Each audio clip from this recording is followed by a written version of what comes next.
For the memories of better days, I bid farewell. Endwalker Black Mage was the most satisfyingly designed job in that expansion, that much is nigh impossible to deny at this point. When Editorial released, most of the appeal of the job was untimely ripped from it, leaving it an incomplete and incoherent mess. 7.2 seeked to finish what 7.0 started and elicited a lot of doom and gloom, but now that this version of the job is in our hands, my thoughts are complicated. So I'd like to take a look back at each point in that timeline in some more depth first to paint the full picture. Black Mage has, since its inception, been the turret caster. Long casts, extended periods of no movement, and a rotation with many fail-states. Triple casted Stormblood introduces the idea that even in unideal scenarios, careful management of movement resources can still salvage the rotation. Put simply, this was the huge brain job that rewarded mechanical foresight with significant increase to damage output. By design, it resonated with the fewest players, but though its fanbase was small, they were dedicated. The main reasons Black Mage worked aren't because of the design itself, but in spite of it. Because, firstly, encounter mechanics from the time were considerably less movement intensive, and secondly, during that time, people were more willing to accept that things weren't for them. Black Mage committed to its design principles unwaveringly nonetheless, refusing to compromise its identity even when it was alone in that. So one would think that in Endwalker, when high-end encounter design shifted, things got significantly worse for Black Mage, right? Fortunately, this shift loosely coincided with the discovery of and expansion upon non-standard playstyles, a revolutionary moment for Black Mage that alleviated its growing pains. This newfound arsenal of options provided unprecedented flexibility. There were movement applications to handle high-end raid mechanics more elegantly and make the job easier at an executional level, damage applications to squeeze out every small advantage possible, but now in Endwalker you were likely increasing both at the same time. Despite non-standard documentation making it appear too intimidating, non-standard's practical applications made the job significantly easier at the executional level. Still, it remains true to the core principles that defined Black Mage historically, as non-standard was by no means a replacement for having to do some standard. You still had to deal with long and immovable casts, you still had to deal with fail-states both tick and timer alike, and you had to carefully manage movement resources even if there was more freedom on how they were spent. If Black Mage's rotation could be likened to a sandwich, then doing non-standard is throwing the top bun away, like a true Paldean. You make it less likely your fillings topple, but there's still some bread there on which everything else rests. Thanks to its mains and beyond the scope of what Square Enix could ever have imagined, Black Mage was made anew, into a masterpiece. Black Mage could now be what its main saw in it all that time ago, this time by its own merit rather than jank or any other buzzword. It wouldn't be an exaggeration to say that the game's design was fundamentally no longer built to accommodate what Black Mage was intended to be anymore, as required movement had gradually outpaced its ingrained tools. However, Black Mage had successfully broken free, both from its historic weaknesses and from the type of monotonous, fixed rotation seen in other jobs.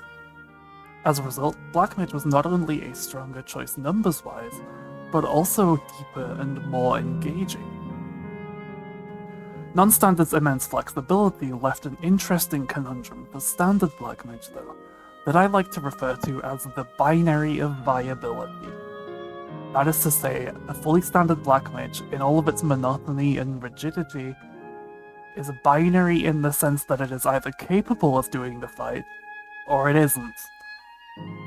There were even instances of it isn't within Endwalker itself, and many more where it appeared that way because non-standard made it that much more approachable. But the reason this wasn't a big deal then is because you didn't have to do standard.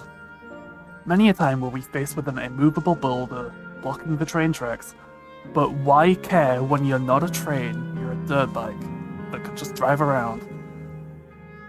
None of this was actually perceptible to the majority though, who saw that Black Mage's reputation as a rigid, helpless turret caster who relied on party adjustment remained true, because it was true of full standard. Only those who either optimized Black Mage heavily themselves or raided with someone who did were able to see that non-standard made that long-standing reputation inapplicable. I don't blame anyone who remained uninformed though, considering that in past expansions Black Mage had stayed dead last at the bottom of the barrel for so long it got squatters' rights. It's honestly kind of understandable that people refused to give it the time of day and hated it purely out of habit.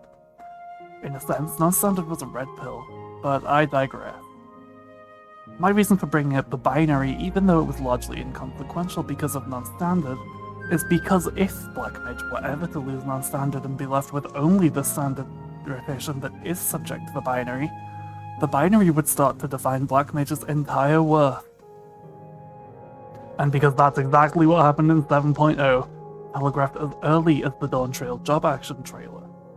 With the release of Dawn Trail, Black Mage received a cold, calculated rework, seeking to undo the developments that made us so attached to our job.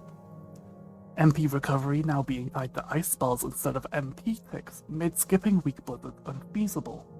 High Thunder's backloaded damage meant refreshing it early was no longer worth doing. Thunderhead meant maintaining damage over time on 2 targets was unnecessarily annoying. Removal of Enhanced Flare made High Fire 2 no longer worth the cast. Ever. Removal of UI Paradox removed all agency from the ice phase. Astral Fire Paradox being instant made Enochian's timer significantly harder to manage.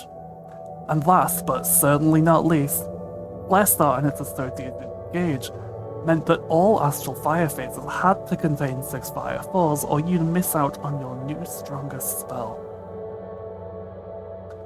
Many have attempted to theorize the reasoning for these changes, but they all ended up at the same place. The only reasonable conclusion is that the developers were motivated by spite that their game was being loved in a way they didn't agree with. Despite these changes ostensibly being made to make Black Mage easier, the effect was by a significant degree the opposite, because, let me reiterate, non-standard made Black Mage easier, so stripping it back without re-implementing that flexibility to the base rotation would only ever have had catastrophic consequences.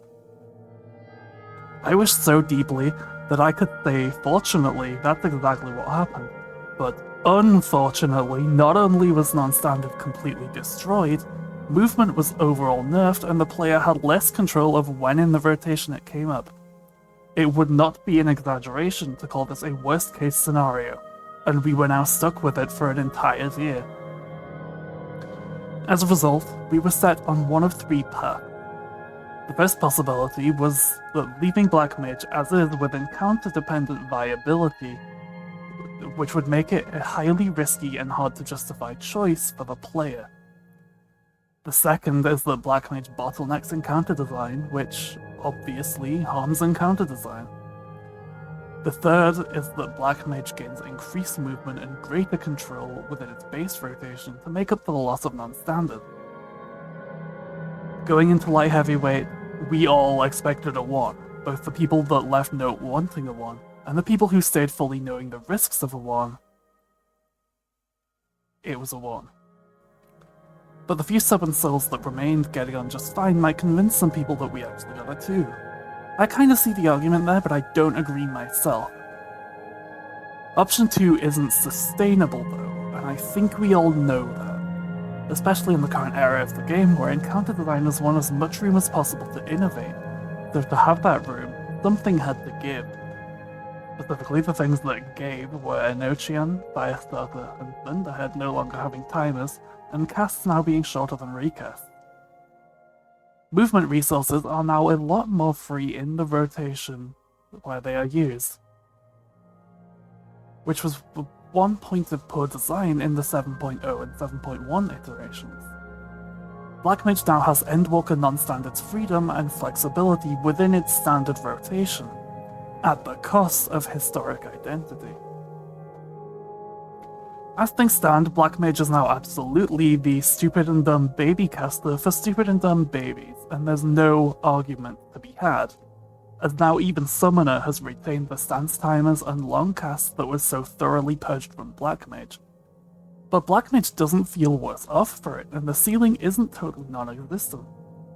While the base movement is very high, there are ways to sacrifice movement flexibility for additional damage that generally revolve around Fire and Blizzard 3. And it's actually optional this time. This honestly still captures the satisfying feeling old non-standard had, and I commend the designer's ability to do so in a way that holds true to the Dawn Trail changes. Not because I think it was a good idea, mind you, but because I truly didn't think a mutually beneficial compromise was possible.